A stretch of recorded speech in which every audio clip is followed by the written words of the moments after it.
Siap. Iya, terima kasih jawabannya. Tepuk tangan lagi dong.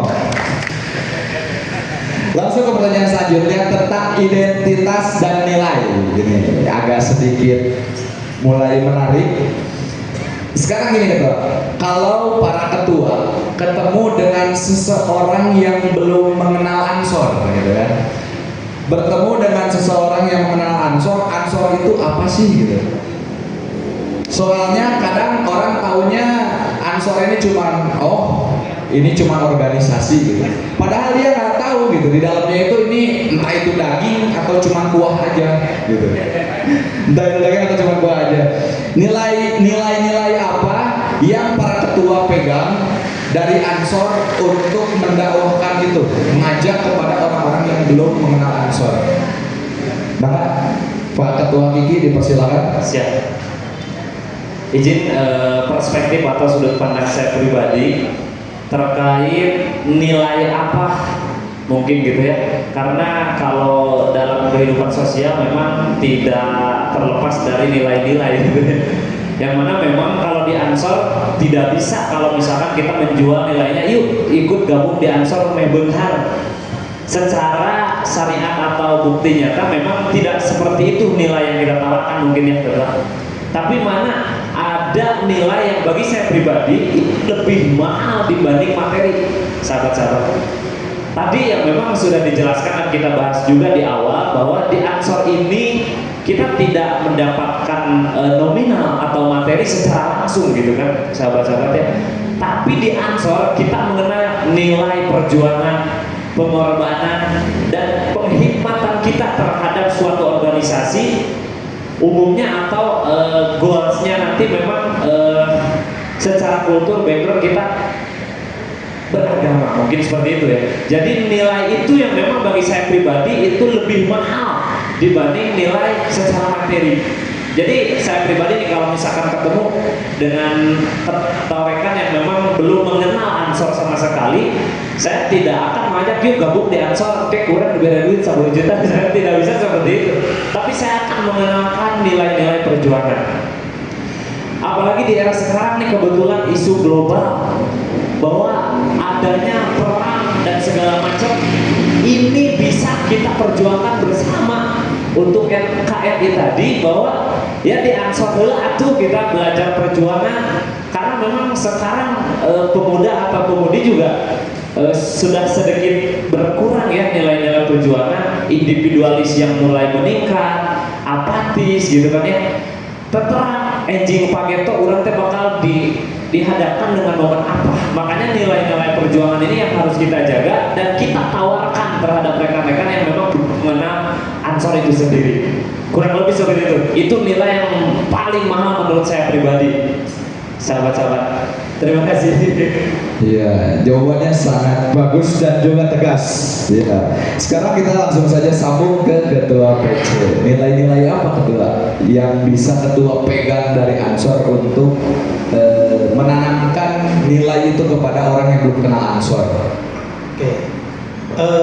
Kalau berbicara untuk menawarkan kepada sahabat-sahabat yang belum pernah mengenal Ansor, saya pikir jawabannya cuma sederhana, ya masuk Ansor dulu lah. Jadi masuk Ansor dulu lah, maka kemudian kita akan bisa mengenal. Karena ada istilah tak kenal maka tak sayang ya gitu ya. Tak kenal maka tak aruf. Tak kenal maka tak aruf. Nah, kita tahu bahwa di dalam beberapa keilmuan filsafat misalnya ada hal untuk membuktikan kebenaran itu bukan hanya bisa dibuktikan melalui logika atau logis, tapi ada empiris dan lain sebagainya. Sederhana saja misalnya seperti ini. Kalau misalkan di depan kita itu ada cengkeh, kita tahu kan cengkeh cabai gitu ya. Cabai ini kira-kira kalau misalnya di depan ini ibarat kalau saya ibaratkan ini adalah cabai, kira-kira rasa cabai ini apa? Lada, asin, pedas. Kenapa bisa meyakinkan bahwa rasa cabai itu pedas?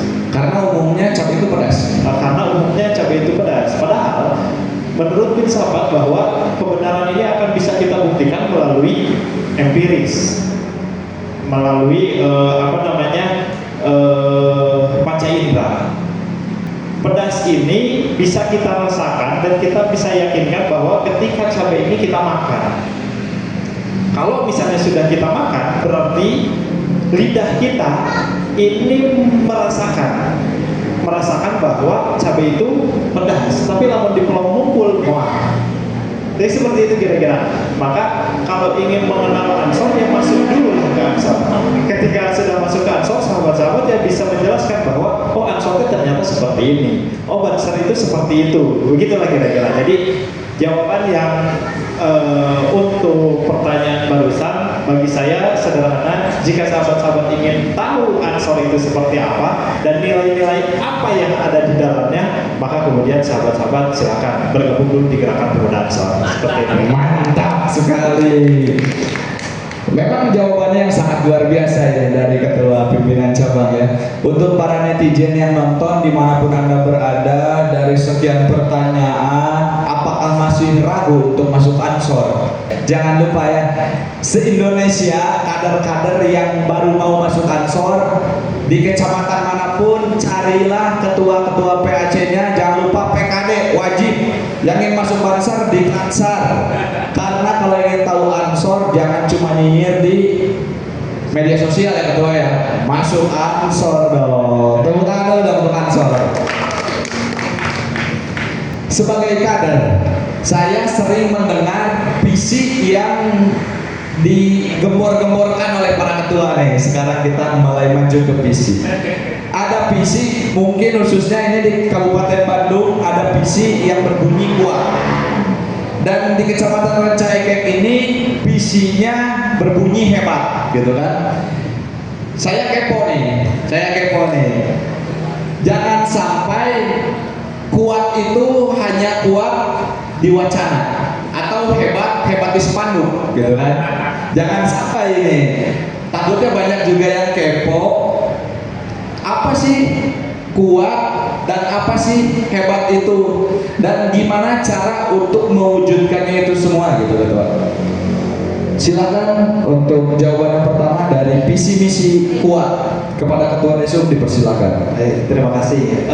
Sebetulnya visi kuat yang selalu saya bicarakan, selalu saya sampaikan, ini tidak terlepas dari turunan tagline dari pimpinan pusat. Tagline pimpinan pusat itu adalah ansor bisa.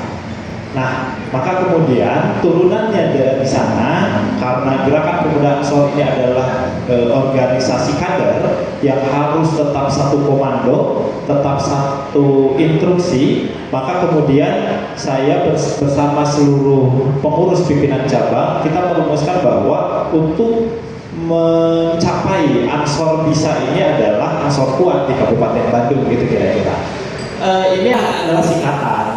Kuat itu adalah singkatan, seperti halnya SD, SMP, SMA, gitu kira-kira. Apa tuh singkatannya apa tuh? Ya, singkatannya itu adalah K-nya itu adalah komitmen, U-nya unggul, A-nya aktif, T-nya terpimpin.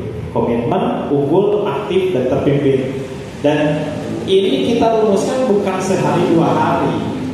Seluruh pengurus cabang waktu itu kita rumuskan beberapa minggu, kalau tidak salah kita terus berdiskusi setiap malam sampai subuh lagi, lalu kemudian besoknya kita diskusi lagi kira-kira apa nih yang cocok untuk gerakan pemuda ansor khususnya di Kabupaten Bandung untuk menjadikan pegangan para kader. Ya pada akhirnya kita berpikir bahwa seluruh kader ansor dan banser ini harus mempunyai komitmen. Yang pertama, ketika mempunyai komitmen berorganisasi, komitmen berbangsa dan bernegara, komitmen menjaga keutuhan negara kesatuan Republik Indonesia, lalu kemudian berkomitmen menjaga Islam Ahlus Sunnah wal Jamaah An-Nahdiyah, lalu kemudian komitmen-komitmen lainnya, maka kemudian kader tersebut saya pastikan dia akan bisa melangkah jauh daripada orang lain. Kenapa? Sehebat apapun tadi misalnya berbicara program atau apapun itu, kalau misalnya kadernya atau kitanya tidak mempunyai komitmen, saya rasa itu tidak akan bisa tercapai. Sederhananya saja, acara ini podcast Bincang NU dengan judul menuju Ansor yang kuat dan hebat. Kalau sahabat-sahabat di Kecamatan Ranca Ekek tidak mempunyai komitmen, saya rasa acara hari ini tidak akan terlaksana. Nah, komitmen ini menjadi pondasi lalu kemudian kita menjadi kader Ansor dan Banser yang memang hebat pada akhirnya. Komitmen ini wajib dipegang teguh oleh seluruh kader yang ada di Kabupaten Bandung. Nah, kalau sudah mempunyai komitmen, maka kemudian kita bisa merumuskan program dan menjalankan program-program tersebut. Seperti halnya setelah komitmen ini kita merumuskan bahwa kuatnya itu U-nya itu adalah unggul. Nah, maka unggulnya Ansor, unggulnya Banser di Kabupaten Bandung sebagai kader, kita harus mempunyai keunggulan. Kira-kira apa nih keunggulan kita? Dari segi kuantitas dan kualitas tentunya. Maka keunggulan kuantitas ini memang sangat penting, tapi tidak bisa menafikan keunggulan secara kualitas. Kalau berbicara kuantitas di Kabupaten Bandung, seluruh kader Ansor dan Banser yang terdata hari ini lebih dari 2.400 sekian. Kalau berbicara kuantitas kita banyak, Pak. Tapi kalau misalnya kita berbicara kualitas, nah ini yang harus kita diskusikan lagi. Karena kompleks memang ketika kita berbicara kualitas. Seluruh kader Ansor dan Banser se-Kabupaten Bandung, kita lihat misalnya dari secara data saja, kalau berbicara lulusan, ini ada yang lulusan pondok pesantren, ada yang tidak pernah pondok pesantren, ada yang pernah sekolah lulus SD, ada yang pernah sekolah lulus SMP, SMA, bahkan S1, S2, bahkan doktor pun kita ada. Artinya secara kualitas ini kompleks, tidak bisa kita samaratakan. Berbeda dengan organisasi mahasiswa misalnya, kita mengenal ada PMII. Kalau PMII itu seluruh anggotanya ya mahasiswa, tapi kalau berbicara Ansor yang enggak seluruhnya santri gitu kira-kira. Tidak seluruhnya lulusan S1, tidak seluruhnya lulusan S2. Nah, dari segi pendidikan saja, kualitas secara pendidikan ini kita harus merumuskan bagaimana kemudian kesetaraan dari pendidikan ini bisa tercapai. Maka kemudian Ansor Kabupaten Bandung kita membuka PKBM. Kita bekerja sama dengan salah satu PKBM yang ada di Kabupaten Bandung yang alhamdulillah beberapa waktu lalu kita sudah mengeluarkan lulusan-lulusan sekitar 20 orang untuk mengikuti paket.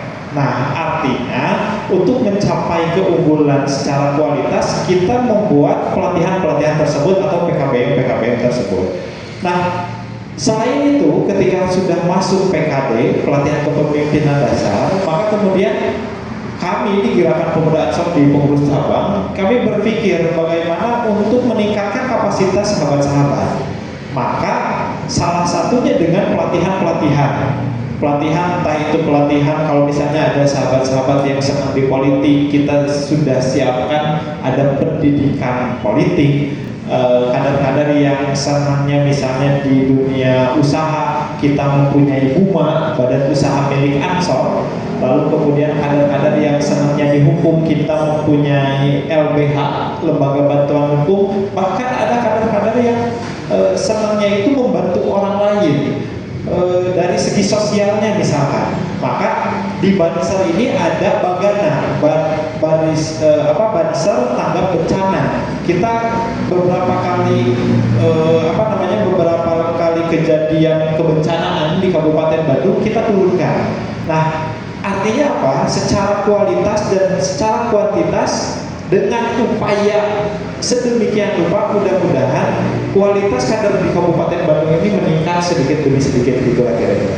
Nah, komitmen unggul lalu kemudian keunggulan ini tidak bisa tercapai kalau memang A-nya ini tidak kita ikuti. A-nya ini adalah aktif dari segi berorganisasi, aktif dari segi bermasyarakat gitu lah kira-kira.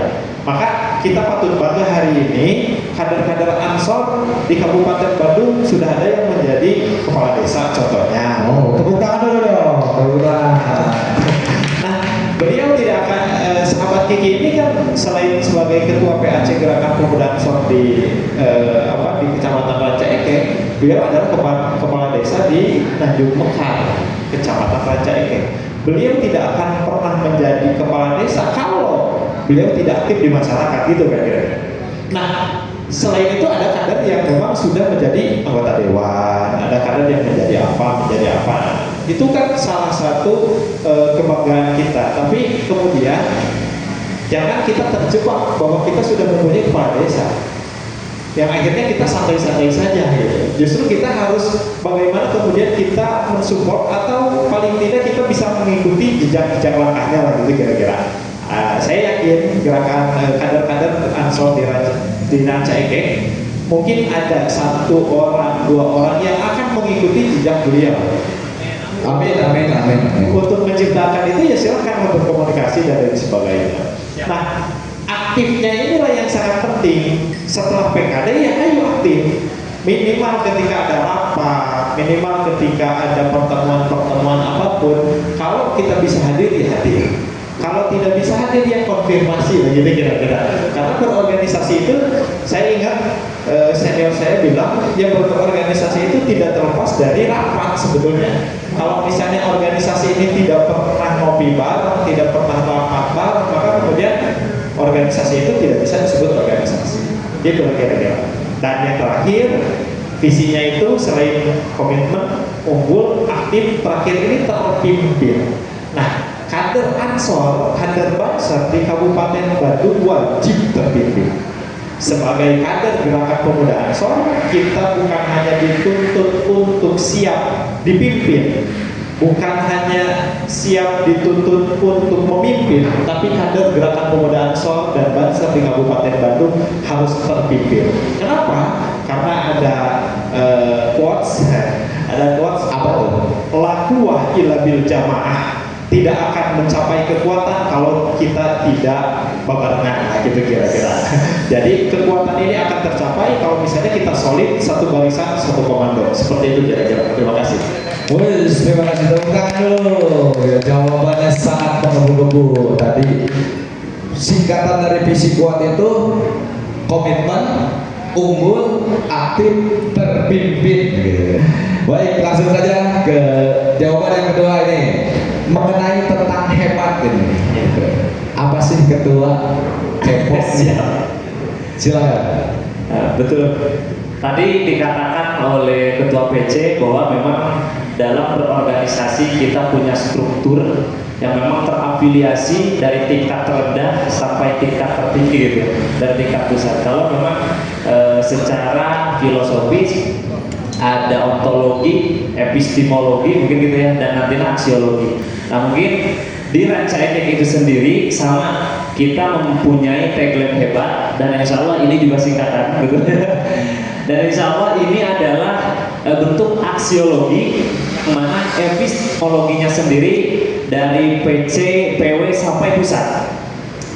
Jadi tagline hebat ini yang kita jadikan sebagai visi atau juga tujuan di PAC Ansor Ranca Ekek yang terdiri mungkin ya. Yang pertama hebat H, ini adalah harmonis, yang mana secara landasan filosofis ini adalah kenapa kita cantumkan harmonis gitu ya, karena memang betul kata ketua PC tadi, tidak akan terbangun organisasi yang hebat, yang aktif, yang kuat ketika memang kitanya tidak harmonis, kubu-kubuan lah, saling serang lah, dan segala macam. Makanya yang pertama kita harus harmonis secara internal maupun eksternal juga. Ini nih yang jadi salah satu poin menarik juga di Ansor. Di Ansor kita ini harus menjunjung tinggi toleransi ya, betul. Baik toleransi beragama, bermadhab, dan segala macam.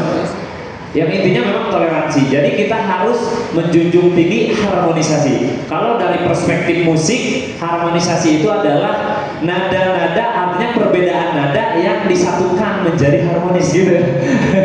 Kira panggung seperti itu lah.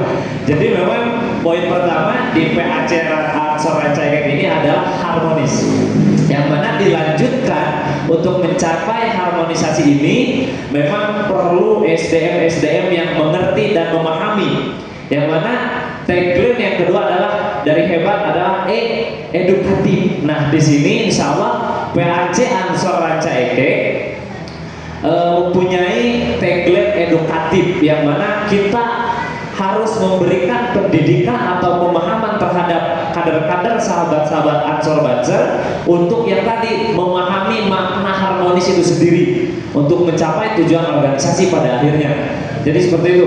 Setelah harmonis, kita didik bareng-bareng, kita edukasi melalui program edukatif ini, yang mana nanti goal settingnya semua bisa memahami secara SDM dan segala macam terkait tujuan organisasi itu sendiri.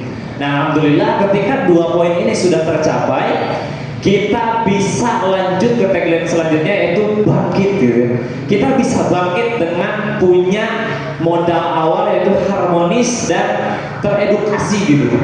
Jadi kita bisa bangkit di PAC Ansor Ranca Ekek. Kalau saya pernah dengar histori gitu ya, cerita ketua PC bahwa dahulu kala di Kabupaten Bandung itu ada satu ranting se-Kabupaten Bandung yang paling aktif adalah ranting Nanjung Mekar, dan Nanjung Mekar itu sendiri adalah bagian dari PAC Ansor Ranca Ekek. Luar biasa. Nah insya Allah saya pribadi setelah kemarin melaksanakan Perperancam, diamanatkan oleh sahabat-sahabat Ansor untuk memimpin PAC Ansor Ranca Ekek ini, bertujuan untuk apa? Untuk mengulang histori yang tadi. Kalau tadi Marantik, insya Allah sekarang ketua PAC-na gitu. Insya Allah gitu. PAC Ansor Ranca Ekek mudah-mudahan tiasa bangkit, tiasa mengulang histori, dan mudah-mudahan juga bisa lebih baik gitu. Kira-kira seperti itu. Nah, setelah bangkit ini, insya Allah karena hebat adalah aksiologi dari PC, PW dan juga pusat tadi, kita sama mempunyai tagline aktif mungkin ya. Nah, aktif di sini mungkin tadi udah panjang lebar juga oleh ketua PC, yang mana memang keaktifan menjadi salah satu motor utama untuk mencapai tujuan-tujuan yang tadi.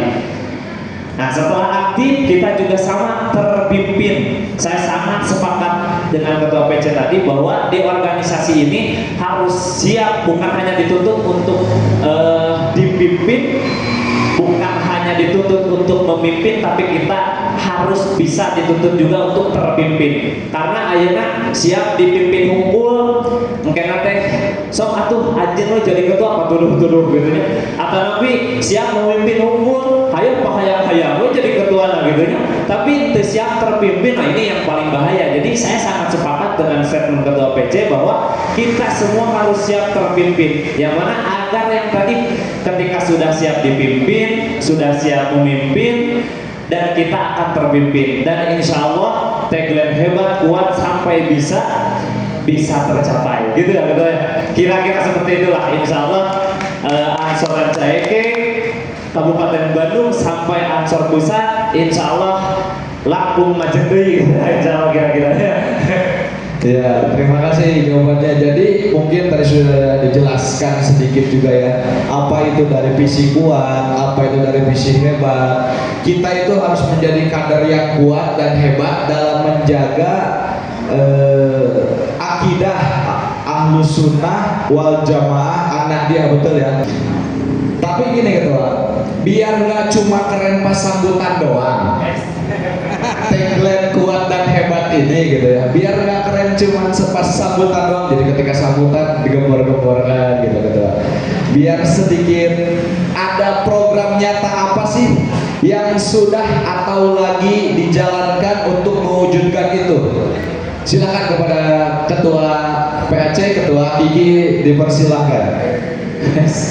Benar-benar ini pertanyaannya luar biasa. Tepuk tangan kami moderator.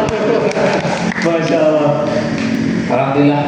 Lepas bisanya moderator biasanya tagline itu hanya digunakan ketika setelah foto bersama terus bikin video. Oh, seorang cantik hebat gitu ya. Terus Kabupaten Bandung kuat dan segala macam. Tapi ini yang tidak kalah penting aksiologi tadi mungkin ya. setelah kalau misalkan saya segmentasi, memang di organisasi itu sederhananya biasanya gitu kan punya prinsip POAC mungkin ya, yang memang insya Allah sudah tidak asing lagi lah di telinga sahabat-sahabat: planning, actuating, organizing, dan controlling gitu kan ya. Ini salah satu prinsip dasar organisasi yang guru saya Pak Ustadaan ajarkan juga kepada saya waktu kecil. Ini basic dan dasar, tapi ini menjadi fundamental gitu ya. Yang mana memang dalam perencanaan, alhamdulillah tadi kita sudah kupas juga dari mulai tagline kuat dan hebatnya. Nah, tidak kalah penting nih, setelah perencanaan atau planning tadi, kita perlu adanya actuating atau aktualisasi dari perencanaan tersebut. Dan insya Allah di PAC Rancaike, saya pribadi mempunyai misi yang tadi kita tuangkan dalam perencanaan dan insya Allah kita jalankan. Yang pertama, untuk mencapai keharmonisan tadi, kita membuat program, yaitu program penguatan kebersamaan dan harmoni, yang mana di sini kita sambut dengan kegiatan-kegiatan yang memang meningkatkan harmonisasi atau chemistry di antara sahabat-sahabat. Salah satu contohnya mungkin ketua ya, kegiatan ini nih.